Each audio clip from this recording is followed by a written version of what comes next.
konektado yung ipi-playback natin doon sa nangyayari ngayon sa Senate. Sa isang, parang feeling, ito ba yung huli nating interview sa kanya before nawala? O before siya, that this Oo is daw. kailan? Chiki? January 31 daw. Noong last year. Of last year, Oo. 2025 po. Nakausap po natin, madalas siya dito, di ba, Mase? Pero ito yung kahuli lang ng pagkakataon. At nagkataon, ang pagkakataon na tinatanong natin ay tungkol sa mga piatos. Ayun na Tandang-tanda nga. ko to.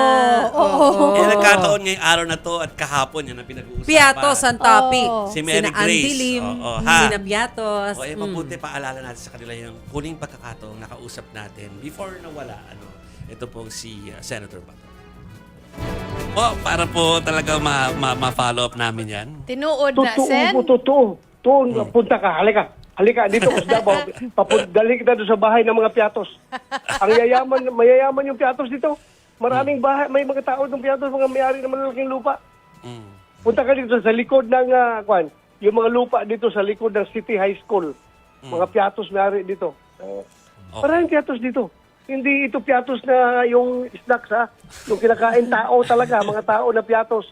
Mayroon pa nga piatos barangay doon sa may Bunawan area.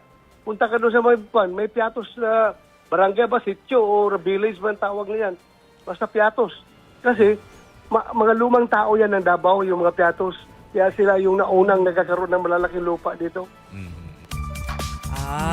So lumang tao ng Davao ang mga Piatos. Galing yan kay Senador Bato, That time. That Tsaka may was mga January of location siya. 2025. Oo, sinabi niya kung saan-saan, di ba? Sa likod ng City High School ba yon? City School, yung sinasabi niya. Tapos nung sa Bulawan daw, may malalaking lupa daw. So may mga location siyang sinasabi. Pwede niyong i-check. Okay. So mamaya tutuloy natin ng pag-uusap tungkol sa impeachment trial kung saan po ay nabanggit na naman siyempre sila Mary Grace Piatos. Ayan na nga. Mamaya po yan. Pero naghihintay pa po tayo ng update tungkol doon sa lagay o kaya ay kung saan naroon ba talaga ngayon si Senator Bato. No?